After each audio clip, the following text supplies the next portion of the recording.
A little boy on his way to school stood up for a poor woman who tried to get on the bus and was humiliated by the driver.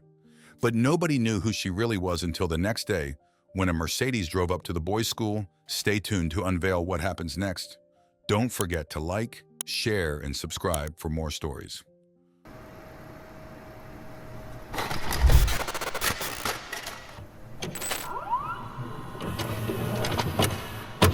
On a gray and cloudy morning, Arthur and his father, Robert, stood at the bus stop, the crisp air bringing a sense of quiet to the bustling city. The man was unusually attentive that morning, giving his son his final instructions before parting ways. He wouldn't be able to accompany Arthur to school due to an important job interview he had scheduled. "Remember what I taught you, son?" Robert asked, his voice filled with a mix of concern and confidence. "Dad won't be able to go with you today because I have a job interview, so you get off at that stop near the school. I showed you, okay? Be careful, because we live in a big city and you don't want to get lost," he added, his words echoing in Arthur's mind. The little boy, only 9 years old, with a gleam of independence in his eyes, assured his father that he could do it. "I'm 9 years old, Dad. I'm a grown-up now," he exclaimed with a smile that tried to hide the nervousness of his first solo journey. The man, with a proud smile and watery eyes, stroked his son's hair. It was a moment of growth, a small, symbolic farewell to childhood. "That's right, big man," said Robert, trying to keep his voice steady. The bus came rumbling in, the big metal car that seemed to swallow people up and spit them out. "Look, the bus is here," announced Robert, helping the little one onto the bus. The two said goodbye with a tight hug and promised to meet again later in the day. Arthur got on the public vehicle, paid the fare, and greeted the driver with a shy, "Good morning." The father watched the bus leave, his thoughts alternating between anxiety about the interview and the hope that his little boy would have a great day. Inside the bus, Arthur settled into the corner seat as if it were the center of his little universe. He watched the people, the streets, and the gray sky through the window, absorbed in his childish thoughts. The city paraded by with its faded colors and the murmur of conversations and engines. However, what seemed like just another routine day was about to transform into a journey of discoveries and challenges. As the bus rolled along, Arthur couldn't imagine the surprises that awaited him. His life would take an unexpected turn, one of those rare moments that define our character and destiny. Little did he know that his empathy would be put to the test. At one point, the vehicle stopped at a busy station, and a crowd of people began to board. Among them, one figure stood out remarkably. A woman, her features marked by anxiety, boarded the bus. Her gaze was restless, moving quickly from side to side as if she were constantly searching for something or someone. Her eyes reflected palpable fear and deep concern, touching anyone who looked at her. She seemed out of place, carrying an aura of despair that enveloped her like an invisible cloak. It was her turn to enter, but she was stopped at the turnstile because she hadn't paid the fare. With hesitation, she mumbled to the driver that she didn't have the money for the ticket. Her voice shook, revealing her stunned and embarrassed state. The driver, clearly not in the best mood, exploded into outrage. His words were harsh and cruel. "What do you mean you have no money? Then what the hell are you doing here? Get off, girl! Get off my bus!" The way he raised his voice and the brutality of his words resonated throughout the vehicle, attracting curious and embarrassed looks. The woman, visibly humiliated, began to beg, trying to explain her need to reach her destination and promising with painful sincerity that she would return to pay. "Sir, I swear I'll come back to pay you," she pleaded. However, the driver was merciless, hurling accusations and unfounded judgments at her, further worsening her humiliating situation. "As if I'm going to let trash like you ride my bus for free and believe that you'll come back to pay. I know your kind very well. You're all scammers," he shouted loudly. And clear tears began to flow from the poor girl's eyes, tracing paths of despair across her face. The situation escalated, and it looked like the driver was about to use physical force to remove her from the bus. He was already getting up to grab her by the arm and throw her out of the vehicle. Arthur, who until then had watched the scene with growing discomfort and indignation, could no longer contain himself. He saw that no one else seemed willing to help. Then he stood up with his small figure and determination in his eyes. With a trembling hand, he took his lunch money, the money he knew his father had worked hard to provide for him. He was looking forward to finally buying that pizza at school. He wanted so much but couldn't always afford. However, without hesitation, he abandoned his needs in favor of an act of compassion. With determined steps, he approached the driver and held out his hand with the money. "There it is, and now she can get on the bus," he said in a firm voice that contrasted with his age, with a disgusted look at the man. The boy returned to his seat, feeling a mixture of anger and pride. Anger at the inhuman way the driver was treating the woman and pride at having done the right thing. His little heart was pounding not so much at the loss of his lunch money, but at the intensity of what he had just done. It was a small gesture that marked not only his day, but who he was becoming, a great young man. And so the bus went on, carrying with it a story of courage and humanity in the middle of a gray morning. After little Arthur's act of courage, all the passengers were plunged into a surprised and amazed silence. The driver, speechless, was still stunned by the child's audacity. People exchanged glances with each other, murmuring about the little one's attitude. The woman, now allowed to continue her journey, went to sit beside her savior. Her eyes still bore traces of tears, but there was a new sparkle in them, a mixture of relief and gratitude. "I can't thank you enough, little buddy," she said, her voice still shaky. The boy, with a maturity that seemed beyond his years, took a handkerchief out of his backpack and offered it to her to dry her face. "It's okay. Nobody should be treated like that," he replied simply. The little boy then shared his own experience with the driver, recalling a day when his father, Robert, was 10 cents short and how they were scolded, humiliated by the heartless man, and forced to get off the bus and walk all the way home. The woman listened, her expression alternating between shock and sadness, but she insisted that she would somehow repay the boy for his kindness. While they talked, the world outside continued its course. The bus moved through the streets, passing buildings, stores, and more stops. People got on and off, each immersed in their own lives and stories, oblivious to the small act of kindness that took place inside that vehicle. The conversation between Arthur and the woman was brief but meaningful. He told her his name, and she gave him a gentle smile. Soon the little one's stop arrived.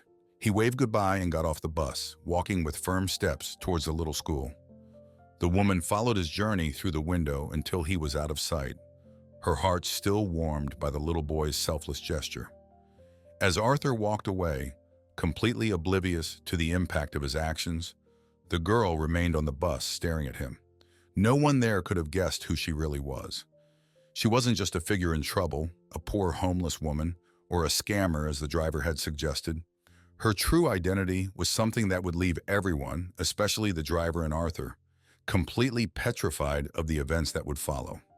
And so as the bus went on its way, each passenger took a piece of this story with them, not knowing how extraordinary it would become. The boy spent the day at school with an empty stomach, remembering the pizza he had longed to buy. Despite his hunger, he didn't regret his attitude because he knew it was the right thing to do. When he returned home, he shared the story of the bus with his father. Robert listened attentively, and his eyes shone with a mixture of pride and emotion. "Your mother would be very proud of you," he said, his voice carrying a sweetness tinged with sad wistfulness. The man hugged his son tightly and then opened his wallet, giving him $10. "Here, son, for you to buy that slice of pizza tomorrow, and there will still be some money left for the other days," said his father. Arthur jumped for joy, hugging him in gratitude, and Robert continued, "You see, buddy, good things are always rewarded." He tried to keep his tone light and hopeful, even though he knew that the money was precious. However, they both had no idea how great the reward that was yet to come would be. The next day, Robert took Arthur to school. Unfortunately, the man had been informed that he didn't get the job as a delivery man because he was considered older than the other candidates, even though he was only 37. This news made him sad and worried about how he would support his son, especially now that he needed a job more than ever after the death of his wife. Robert was plunged into despair. His son was only 3 years old at the time, and the next 6 years were marked by struggles and uncertainties. With his father working odd jobs and dropping out of college, giving up his degree in automation engineering to devote himself entirely to raising Arthur. That morning, after dropping the boy off at school, Robert went to talk to the principal about his son's financial situation. Arthur had a scholarship at the private school, but it was about to end. Without a new scholarship or a stable job, the man feared he would no longer be able to keep his son in the school. However, while the little boy was settling down in the classroom and the man was dealing with financial matters, a very fancy Mercedes pulled up in front of the school. The gates opened and a serene figure stepped out of the car. It was the woman from the bus the day before. The woman who emerged from the luxury car was the embodiment of elegance and mystery. Her refined figure and sophisticated clothing caught everyone's attention at school, contrasting with the desolate image she presented on the bus. She walked up to the reception desk with an aura that swung between authority and gentleness, attracting looks of admiration and curiosity. When she asked about Arthur and where he lived, there was an urgency in her voice, a need to connect with the boy who had shown her unexpected kindness. The school, protective of its students, was obviously hesitant as they didn't know what a stranger wanted with him. But the coincidence that Robert was there dealing with financial matters made the meeting easier. "You're lucky his father is here. Do you want to talk to him? Because we can't give you any private information about our students," said the employee, noting the importance of the request. "Yes, please call his father. I'll be waiting," the woman asked with the politeness of a princess. A few minutes later, Robert, with an expression of concern and curiosity, was led up to her. When he saw her, his mind spun in disbelief. She was stunning, with a beauty that seemed to illuminate her surroundings.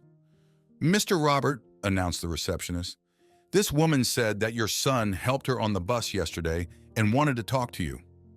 The man's heart beat faster, not only because of his surprise, but also because he remembered Arthur's story about the poor woman on the bus. It didn't make sense because he thought it was a homeless woman, not the princess he was seeing in front of him. She introduced herself. "Hello, Robert. My name is Maggie," and began narrating her interaction with the little boy, expressing her gratitude and admiration for him. Her words were like music to the father's ears, who listened attentively, each sentence boosting his paternal pride. "He was a real gentleman, offering me a handkerchief and paying for my ticket. Such a young boy with such a big heart," she said with emotion in her voice. The two left the reception and went to talk in the school garden, where the conversation flowed naturally. In that quiet, welcoming space, as they walked, the woman shared more about her intention to help the little boy.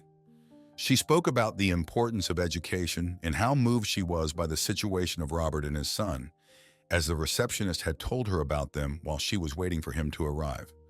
"It's hard to find such kindness and courage these days.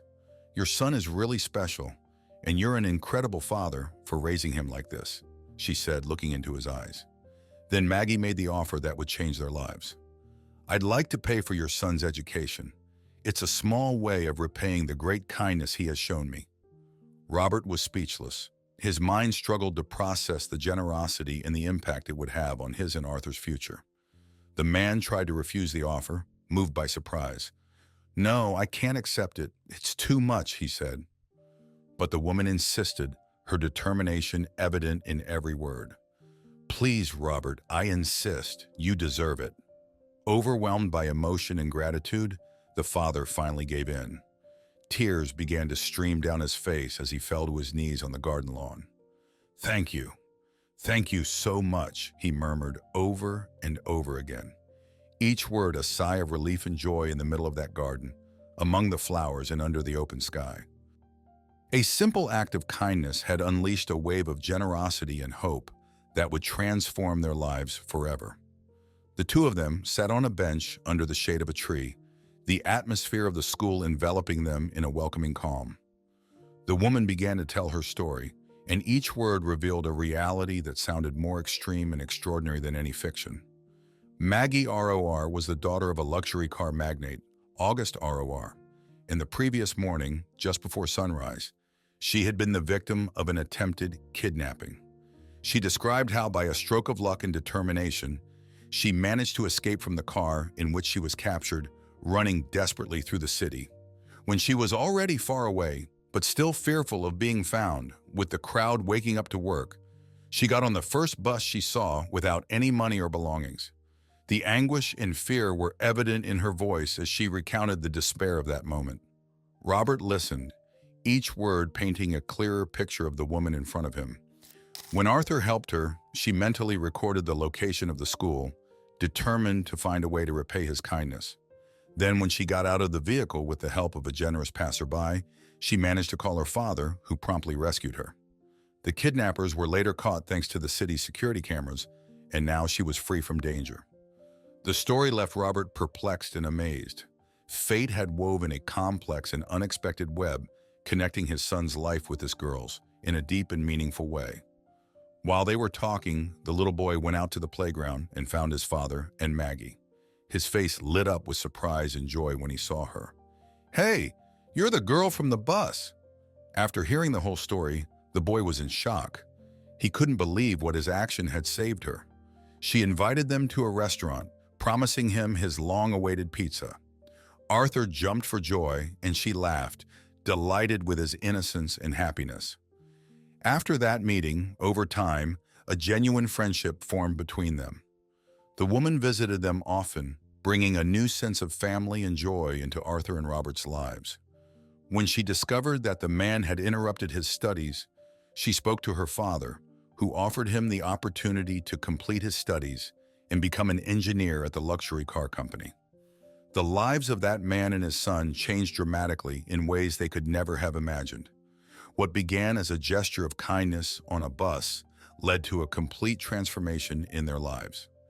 That's because as the months went by, Robert and Maggie fell in love, and Arthur got the mother he'd always wanted. Together, they formed a family united not only by love, but also by the realization that kindness and compassion can have unimaginable effects. Their story was proof that a simple act of kindness can generate waves of change, touching hearts and transforming destinies. And so, thanks to the kind heart of a little boy on a bus, one family's life took a turn, blossoming into happiness and love. If you like this story, I'm sure the next video that pops up on your screen will move you too. Don't forget to activate the notification bell so you don't miss any of our upcoming videos. See you in the next heartwarming story.